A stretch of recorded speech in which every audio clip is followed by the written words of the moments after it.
RC News. Informação que gera valor.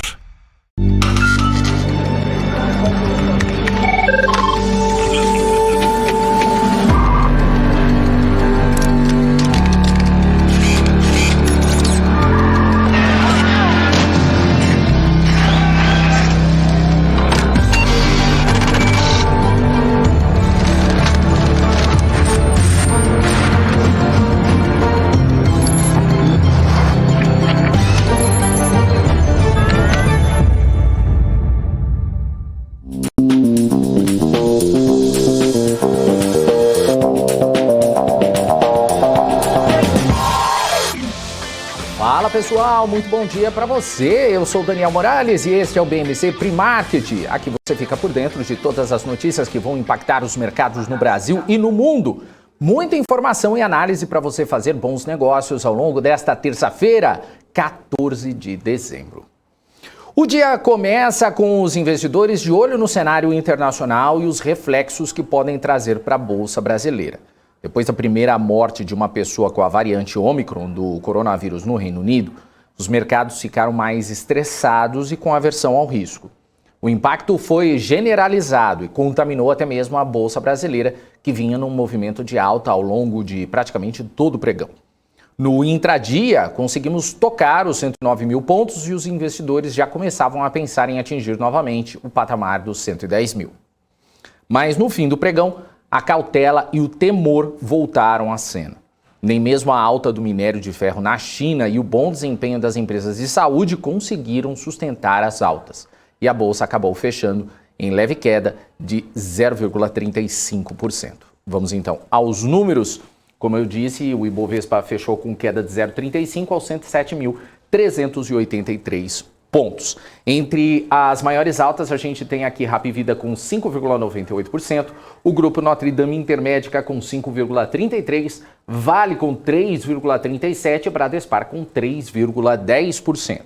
Entre as maiores baixas, a gente tem aqui Cogna com 7,24%, Banco Pan com 7,05%, Melius com 4,42% e Gol com 3,70%. A Câmara dos Deputados aprovou o texto base do novo marco legal das ferrovias. A proposta vai viabilizar a construção de novas linhas privadas por um modelo diferente ao adotado atualmente, de concessões. Além disso, o novo modelo promete trazer mais investimentos, dinamismo e geração de empregos. Segundo o governo, desde agosto já foram apresentados 14 pedidos privados de novas ferrovias, com as previsões de construção de cerca de 5.300 quilômetros de trilhos e de investimentos de mais de 80 bilhões de reais no setor. Os destaques serão votados em outra sessão a ser definida na Câmara. E o governo federal editou uma medida provisória que abre espaço para empréstimos ao setor elétrico. O montante a ser repassado ainda não foi anunciado, mas deve ser de cerca de 13 bilhões de reais.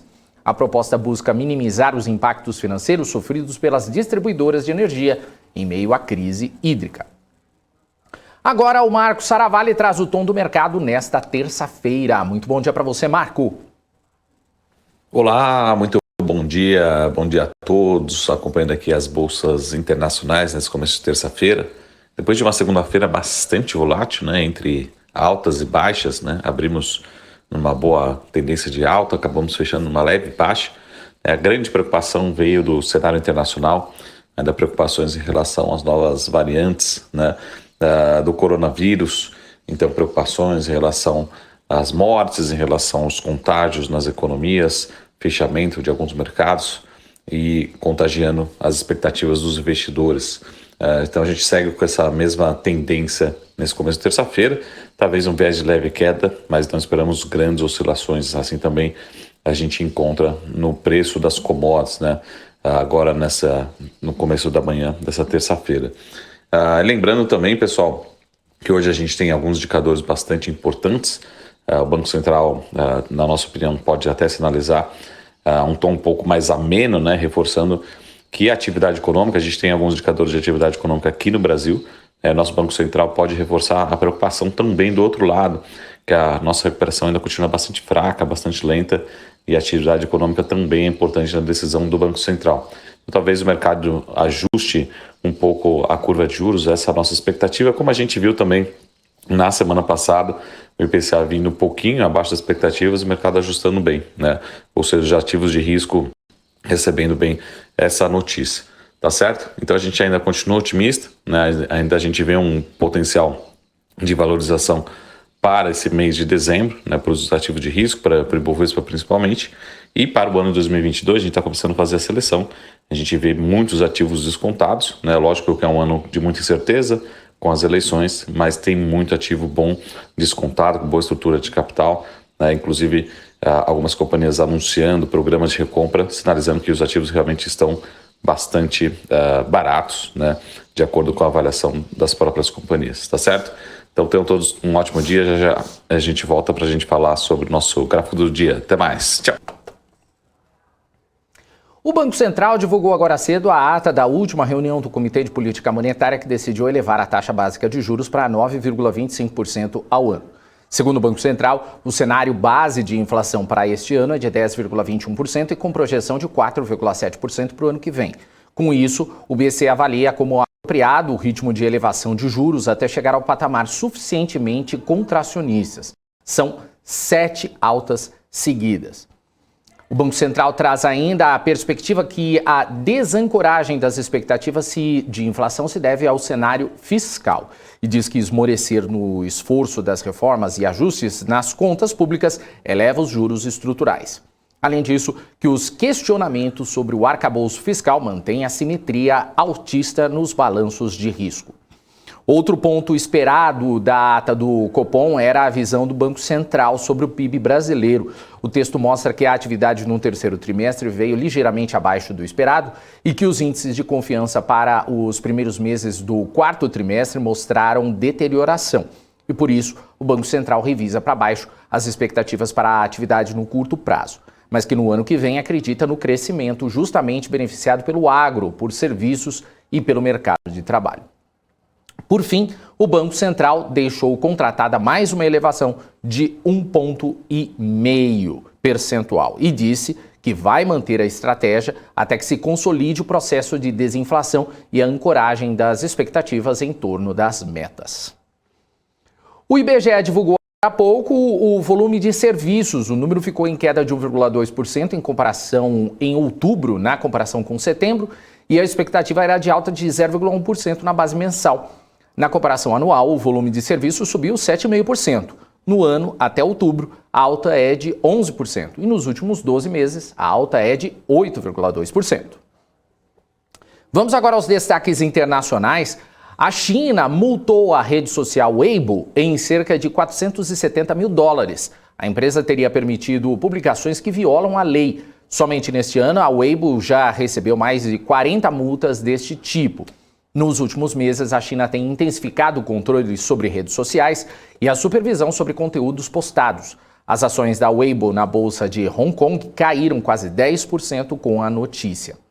Ainda em Hong Kong, empresas do setor imobiliário também ficaram entre as maiores perdas do pregão desta terça. Isso por causa da severa crise de liquidez que atinge as companhias. Vamos ver então como é que fecharam as bolsas na Ásia. Na China, a bolsa de Xangai caiu 0,53%. No Japão, o índice Nikkei de Tóquio recuou 0,73%. E em Hong Kong, o índice Hang Seng baixou 1,33%. A Agência Internacional de Energia reduziu a previsão de crescimento da demanda global por petróleo neste ano e também no ano que vem. Segundo o relatório mensal da agência, as viagens aéreas e o consumo de combustíveis serão fortemente afetados por conta do surgimento da nova variante do coronavírus. Para o órgão, a cepa vai desacelerar a recuperação da demanda por petróleo no mundo. A previsão é de corte de 100 mil barris por dia, tanto em 2021 quanto em 2022. Na zona do euro, a produção industrial subiu 1,1% em outubro em relação ao mês de setembro. O crescimento ficou um pouco abaixo das expectativas dos analistas, que previam alta de 1,3%. Esse é o primeiro aumento na produção industrial do bloco depois de 2 meses de queda. O cenário de problemas na cadeia de abastecimento por causa da pandemia tem impactado fortemente a produção no bloco. Vamos ver como é que estão as bolsas europeias nesse momento, começando com o DAX na Alemanha, que agora está em alta de 0,09%. CAC na França, caindo o mesmo valor, 0,09%. FTSE no Reino Unido, subindo 0,33%. E o índice Eurostoxx caindo agora 0,30%. Nos Estados Unidos, a expectativa é mesmo sobre a reunião do FONC, que acontece amanhã. Os investidores que estão de olho no tom que o Banco Central americano vai adotar, se vai ser mais duro ou um pouco mais suave em relação à inflação. E também se vai sinalizar um aperto monetário mais cedo do que o imaginado. O mercado já projeta uma elevação na taxa de juros a partir de maio do ano que vem, pouco antes do término da retirada dos estímulos, o chamado tapering. Por falar em inflação, daqui a pouco, às 10h30 da manhã, vai ser divulgado o chamado PPI. Vamos ver como é que estão operando os futuros americanos agora. A gente começa por Dow Jones, que opera, em alta, 0,07%. S&P 500 com queda de 0,15% e o Nasdaq aqui também caindo, 0,46%. Agora o Marcos Saravalli traz o gráfico do dia com uma análise sobre o desconto nos preços das empresas nos mercados. Conta, Marco. Olá, voltando aqui para o nosso gráfico do dia, a gente sempre tem algumas perguntas em relação aos mercados desenvolvidos, né, os principais mercados em relação aos mercados emergentes, né? Qual estaria mais barato nesse momento?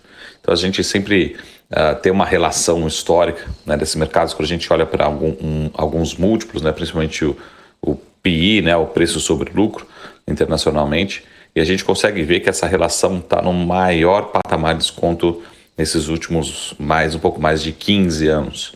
Né? Então a gente vê um desconto aí da ordem de quase 40% nesse indicador dos mercados emergentes em relação aos mercados desenvolvidos. Tá? Historicamente, a gente consegue ver ali no gráfico que esse patamar de desconto fica em torno ali de 20%, no máximo 30%. E hoje a gente está buscando um patamar de 40%, mostrando que a gente pode ter um fluxo, né, de investimento tudo mais constante, procurando essas oportunidades em mercados em desenvolvimento, assim como o Brasil era.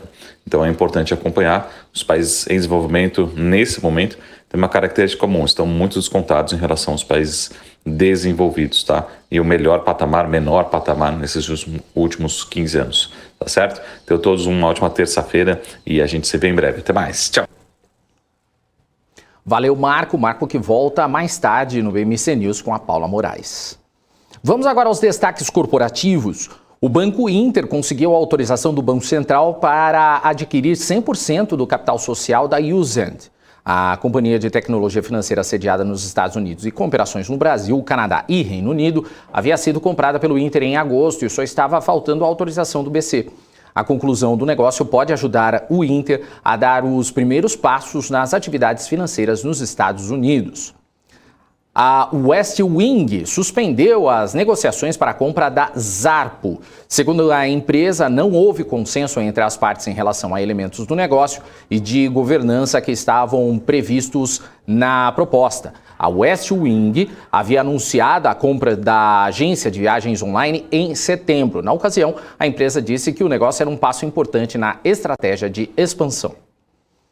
A Arezzo anunciou um programa de recompra de até 5 milhões de ações. O montante representa cerca de 10% do total de ações em circulação. O programa pode durar até 1 ano e meio. Segundo a Arezzo, o programa tem como objetivo aumentar a geração de valor aos acionistas por causa do desconto das ações no mercado. A Renova Energia comunicou que as primeiras 7 turbinas do Parque Eólico Abil, na Bahia, começaram as suas operações em teste. O parque estava parado já há alguns anos. Segundo a empresa, a retomada da operação reitera o compromisso em cumprir os prazos de operação comercial do empreendimento que estavam previstos no plano de recuperação judicial. A São Martinho informou que suas terras foram avaliadas em 4,81 bilhões de reais. São mais de 54 mil hectares que tiveram valorização de 56,2% em relação à última avaliação, feita em 2014. A avaliação corresponde somente ao valor da terra e não contempla construções e benfeitorias, máquinas e equipamentos agrícolas. A Petrobras informou que a produção de gás no campo de Manati, na Bahia, está paralisada desde a última sexta-feira. A operação foi interrompida por causa do fechamento de uma válvula submarina do gasoduto de exportação. A previsão de conserto é de uma semana. A Petrobras informa ainda que não há risco de atendimento dos compromissos com os clientes. A interrupção já tinha sido anunciada pela Enalta, que é parceira da Petrobras no campo de Manati. E agora é hora da gente bater aquele papo com o Gustavo Almeida, o Guga. Muito bom dia para você, Guga. Seja bem-vindo. Bom dia, Daniel. Bom dia, pessoal. Vamos lá, né? Mais um diazinho de expectativas em relação à reunião, as reuniões dos bancos centrais como um todo, e principalmente a decisão do FONC amanhã, né? E ontem o clima era de otimismo, né? Quando nos falamos logo cedo, mas a expectativa pela reunião do Banco Central americano e as novas notícias sobre a variante Ômicron no Reino Unido trouxeram aí cautela para os investidores. Como é que você avalia essa aversão ao risco pré-Fed? Eu acho que o mercado, querendo ou não, ele não tem um motivo mega positivo para ir às compras e se manter nas compras, né?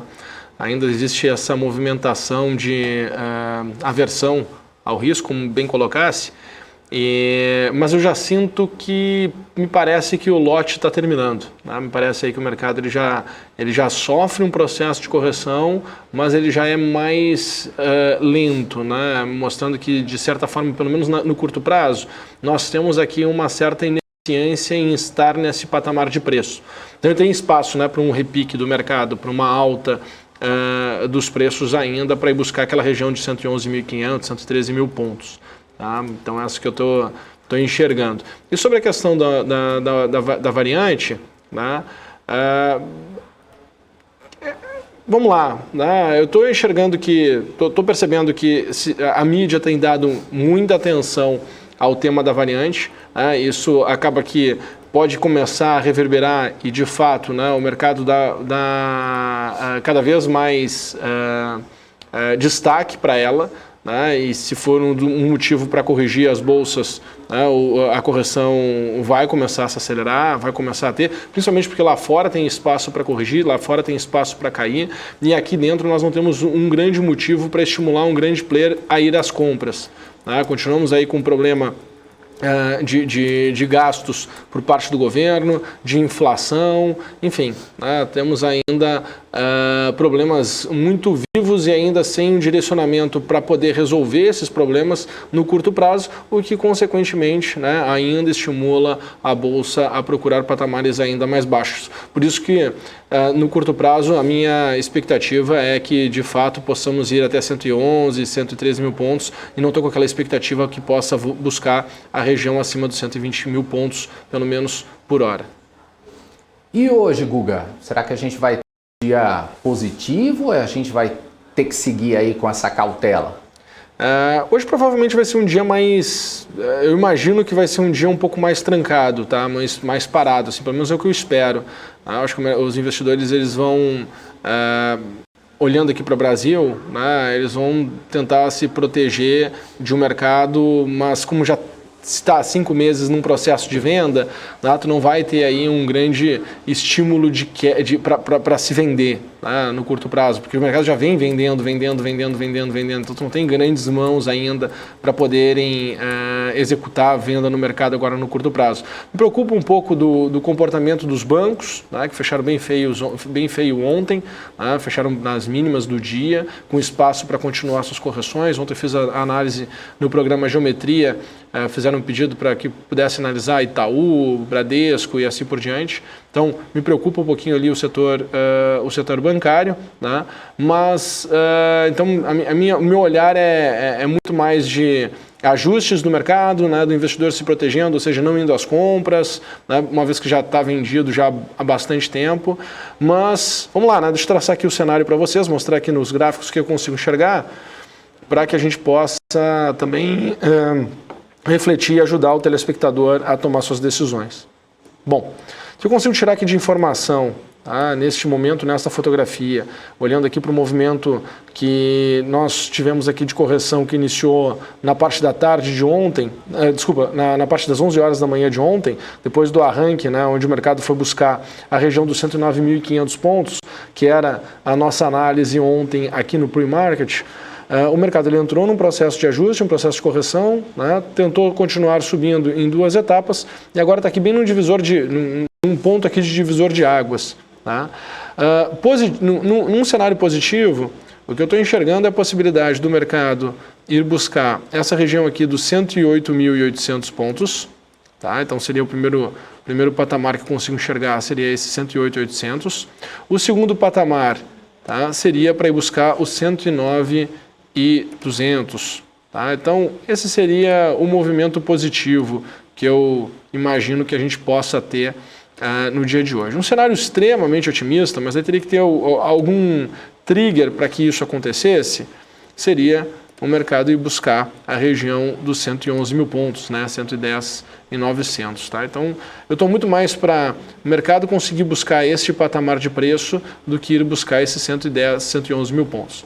Um ponto que me chama a atenção aqui, Daniel, quando nós analisamos aqui o comportamento do índice nesse momento, tá, é que eu não tenho aqui uma condição mega favorável para entrar em tendência ainda. Tá? Eu acho que se o mercado conseguir arrancar, ele não consegue se manter o preço e a tendência por um bom período de tempo. Por quê? Eu tive aqui uma amplitude muito grande do indicador frente à média do indicador. Tá? Isso aqui me mostra que, de certa forma, eu tenho uma força de queda aqui de curtíssimo prazo. Tá? Então, eu tenho uma força aqui de curtíssimo prazo. Então, mesmo que o mercado arranque, eu ainda acredito que ele vai questionar bastante nesse patamar de preço entre 108.800 e 109.200 pontos. Legal, Guga. O Banco Central ele divulgou a ata da última reunião do Copom. Basicamente disse que as expectativas inflacionárias seguem altas e que vai precisar manter os juros altos para trazer um cenário de desinflação. Como que você vê esse cenário, Guga? Inflação alta, juros altos, isso penaliza as empresas e acaba refletindo no mercado? Com certeza, né? O dilema agora do momento... vamos lá, a gente está há 5 meses corrigindo, eu acho que essa expectativa de juro alto, inflação alta, já está sendo percebida aí, no comportamento do mercado como um todo. O que eu penso é o seguinte, bom, nós entraremos 2022 com um juro acima dos 10, né, dos 2 dígitos. E provavelmente a nossa inflação, ela vai ficar ali, né, a expectativa, pelo menos por hora, é que fique ali em torno de 4% e 5%. Por hora, expectativas por hora. Então imagina, né, nós entraríamos um 2022 com um juro de 2 dígitos e com uma inflação, né, na metade do valor dos juros. Né? Então isso vai gerar também uma resposta diferente e possivelmente, né, se pode ter um horizonte positivo no ano que vem em relação a essa questão de juros, né? Porque em algum momento pode ser que a gente comece a ter uma redução de juros novamente. Ok, é um cenário, é uma suposição, não tem nada concreto para poder estar falando isso, estou simplesmente construindo um cenário porque, né, para poder refletir assim, o que eu posso vir a esperar. Na contramão disso tudo, né, por exemplo, tu olha que tem possivelmente um movimento positivo, mas também tu tem um outro movimento que é a questão das eleições, né, da questão da necessidade de Brasília estar mais alinhado e, querendo ou não, ainda se tem 1/4 de mandato do atual governo. Então tu tem 1/4 de mandato, tem muito tempo ainda de mandato. Se tem um entendimento de que ano que vem nada vai acontecer, então as expectativas também são baixas de que algo possa vir a acontecer no ano que vem. E aí é interessante, porque cria um ambiente que pode vir alguma surpresa aí positiva, né? Porque tu entra com essa sensação de juros altos, os juros podem, de certa forma, em algum momento começar a cair em função da inflação e pode vir alguma surpresa aí pelo lado lá de fora, pelo lado de Brasília, né? O problema daí vai ser, né, colocar na mesa aí o comportamento das bolsas lá nos Estados Unidos, né? Será que azedam, será que não azedam? E esse é o grande dilema do investidor, né? Ficar traçando cenários, definindo aí situações de posição, definindo o risco de cada momento, né? E como é que vai se expor em cada situação, quanto está disposto a ganhar, quanto está disposto a arriscar. para que possa fazer um bom gerenciamento do seu capital. Legal. A gente pode dar uma olhadinha na Arezzo, que anunciou aí programa de recompra, né? A empresa disse que as ações estão descontadas. Como é que está no gráfico? Vamos olhar se está descontado. Arezzo.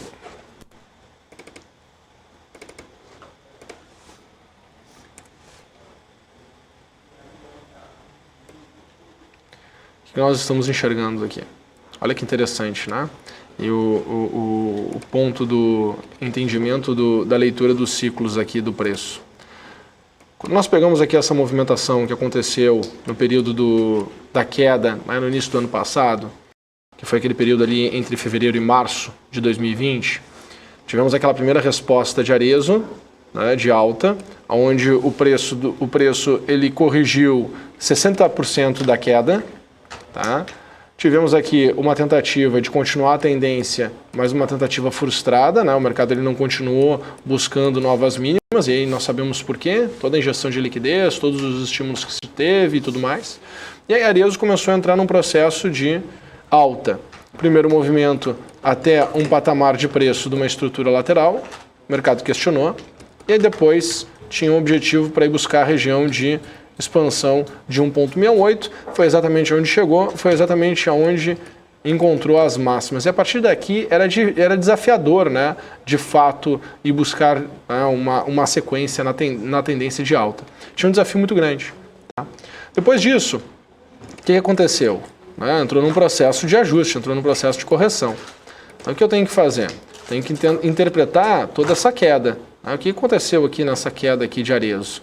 Que níveis atingiu aqui a Arezzo de fato?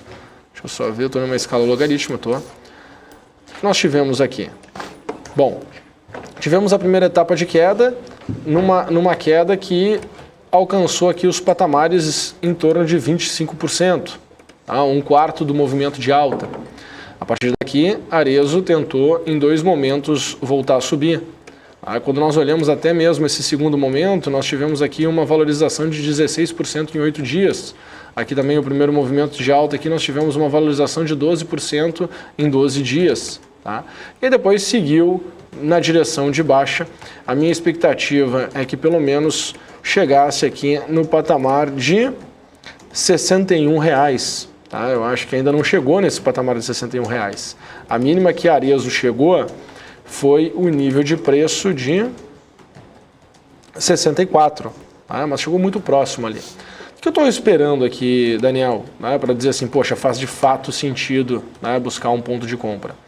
Nós temos aqui uma movimentação da baixa. Tivemos aqui uma primeira resposta positiva da Arezzo. Eu estou esperando que tente novamente buscar a tendência, gaste mais tempo, né? Lembrando que tempo é uma constante de transformação, né?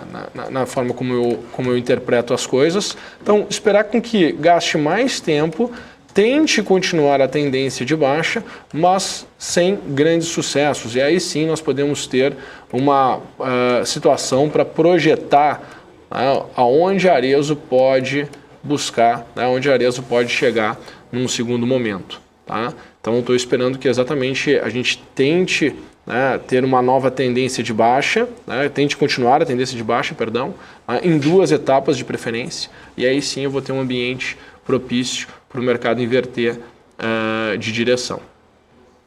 Legal. Guga, o Felipe Lippe pede aqui no chat para você dar uma olhada em Vale. Vamos lá? Vamos. Está com um desafio grande, Vale. Tem um patamar de preço ali interessante para ser superado, que é a região de R$ 78. Deixa eu abrir aqui ela para vocês.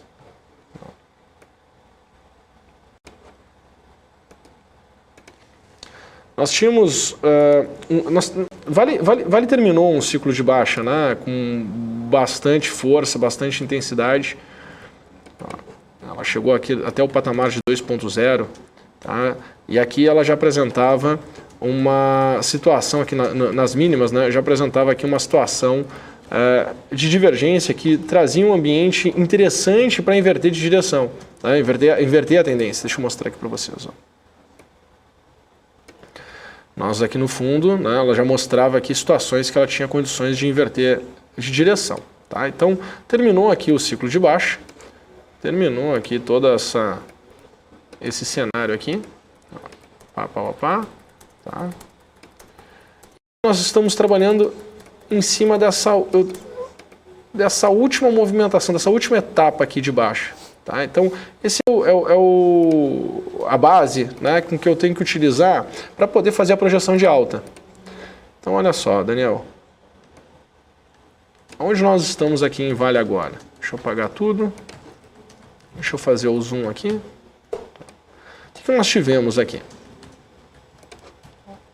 Minha referência de análise. Deixa eu ajustar aqui no detalhe. Pronto. Ó, tivemos aqui a nossa tendência, a nossa última etapa aqui de tendência de baixa de desvalorização, que saiu da região de R$ 83,00 e foi para 64. Tivemos a primeira resposta positiva. O mercado tentou continuar a tendência, sem muito sucesso, e aí inverteu a direção. Tá? Então, o que eu estou esperando aqui? Qual é a região que é mais importante aqui, Daniel? Essa região aqui, ó, R$ 77,15. Tá? Então, está trabalhando aqui, está oscilando nesse nível de preço. E aí a sequência daqui, eu só enxergo Vale indo buscar R$ 98,00. Então, vencendo este nível de preço, a minha expectativa é que Vale possa ir buscar a região de R$ 98,00. Então tem ainda um upside legal, acho que deu uma janela de oportunidade aí bem interessante. Tá tendo aí um repique interessantíssimo do minério de ferro lá na China. E aí a minha expectativa é que possa de fato ir buscar esse patamar aí de 98. Legal. Ô Guga, mais uma para encerrar. O Emerson Braga está pedindo VEG. E ainda fala, esse Guga manja dos Paranauê. Dos Paranauê? Bacana. Vamos olhar a VEG aqui.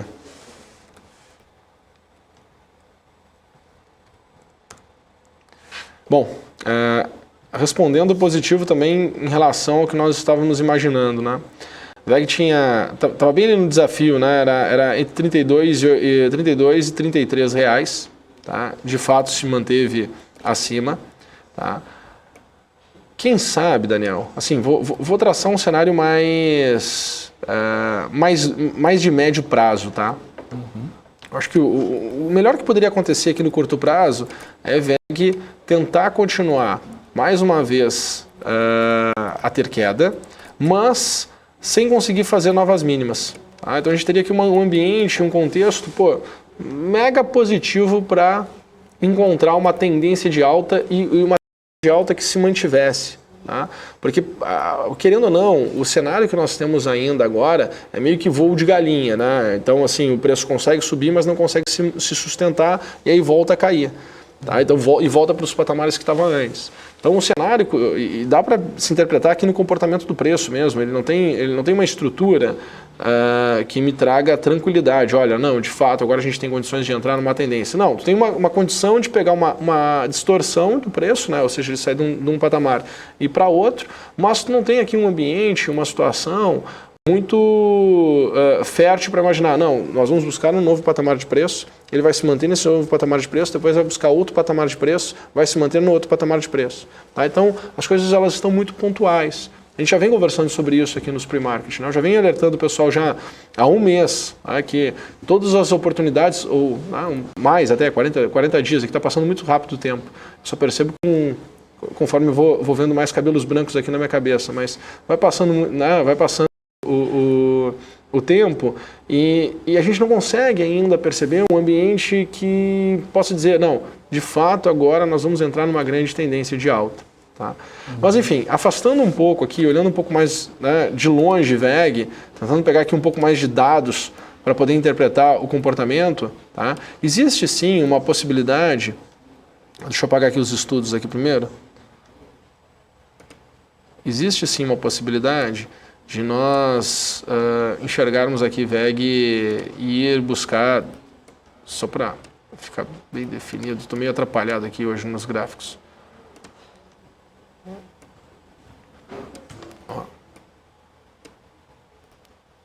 Existem duas possibilidades interessantes. Tá? A primeira seria esse rally de alta e buscar esse primeiro rally de alta e buscar a região de 45,60, tá? Por que essa região de 45,60 aqui? Dá para o público entender, né? Não ser algo assim meio que do nada, né? Quando nós olhamos para a VEG, nós estamos, né, podemos perceber aqui claramente que nós estamos numa tendência de alta, né? A VEG vem num movimento de alta, num movimento ascendente, né? Quando nós chegamos aqui nesse topo, tá? Se nós olharmos, nós temos aqui um movimento onde os topos e fundos eles estão praticamente nos mesmos níveis, né? Mostrando que teve um aumento de volatilidade, ou seja, um aumento de incerteza, tá? Um aumento de divergência de percepção, tá? E a oscilação não é pequena, é entre 45 e 27, tá? Então é uma oscilação relativamente grande. Quando nós olhamos aqui no tempo, é uma oscilação relativamente grande num topo de mercado, num topo do preço, tá? Não quer dizer que vai ser a máxima histórica de todos os tempos de VEG, não. Mas num topo de uma tendência, você está enxergando esse aumento dessa volatilidade. Nesse segundo topo, tá? Esse que eu já vou dar um zoom aqui para que fique mais claro para o público interpretar. Nesse segundo topo, que é esse que está marcado aqui, ó, esse segundo topo, ele chegou aqui nos patamares de preço de 88%, ou seja, 90%. É mais ou menos aquela sensação assim do tipo, cara, por que não bateu na máxima, né? Por que não fez uma nova máxima, se tu for perguntar? E aí tem aquela questão do, até mesmo do tentar antecipar, né, algo que já aconteceu no passado. Então a memória é que no passado, nesse patamar de preço, o mercado corrigia. Então nesse segundo momento ele não conseguiu nem ir buscar essas máximas, né? Incertezas, inseguranças, indecisões, tudo mais. Beleza. E aí o mercado voltou para os patamares que tinha buscado, né, de fundo. Então, voltando a subir, tem um ponto aqui que muda bastante a percepção dos participantes. É esse ponto onde rompe o ponto de referência, que eu estou pegando aqui o ponto de referência, este movimento aqui. Rompe esse ponto de máxima, só que não consegue ganhar força, né? Não consegue ir para um novo patamar. Então, essa região aqui dos R$ 45,70 é extremamente importante a ser superada. Tá? Poxa, mas tem um upside gigantesco até lá. Sim, e na minha cabeça o que faz mais sentido é buscar esse upside aqui, tá? Que é mais ou menos de 28%. Ah, então tem a primeira exposição, eu colocaria uma exposição para buscar esse upside aí. A partir daí, vindo alguma nova evidência, vindo algo que estimule ao preço do ativo e buscar novos patamares, né, se transformar, ir para outros patamares de fato, né, aí eu acreditaria que se tem uma chance de buscar o nível de 1,68, que seria R$ 53,80, tá? Seria aqui, ó. Não sei se está aparecendo na tela de vocês, mas eu acho que está cortado aí na tela de vocês. Até pedi para a produção depois, se pudesse melhorasse aí o enquadramento para que fique mais claro também para todo o público aí, tá? Mas esse é o cenário que eu consigo enxergar aqui para VEG. Não sei se ficou bem claro para todo mundo. Legal, Guga. É isso aí. Por hoje é só. Até amanhã? Até amanhã. Nos vemos amanhã. Valeu, Guga. Um abraço para você. Valeu, gente. Um abraço. Bom dia, bons negócios. Bons negócios. É isso aí, gente. Participação aí do Guga Almeida aqui no Pre-Market. E antes de encerrar, só dando nosso bom dia pro pessoal que mandou mensagens aqui pra gente. A gente vai respondendo ao longo da nossa programação algumas coisas aí para vocês, tá? Mário Martins está por aqui, Rui das Neves também, Gustavo Takatsuka, muito bom. Marcelo Ferreira, Henrique Rivonaldo, Alessandra, o Henrique, o Rodrigo Rodas, o Miguel Oliveira, Shorts por aqui, Alessandra, Jurandir, Emerson, J. Eduardo, Felipe Lipe, o Emerson Braga. Também tem aqui o Israel Pereira, o Edu Cavalcante, Jéssica Fationi também está por aqui dando seu bom dia. O Henrique dando bom dia a todos. O Atílio pedindo aqui like, galera. Valeu, por favor, gente, não esqueça de dar o like. Israel dando bom dia a todos também. Denis Salles, Renato Melo. Quem mais também? O L Júnior dando vamos, pessoal. Quem mais? Peter Santana, buongiorno Morales. Tudo sussa, tudo na paz.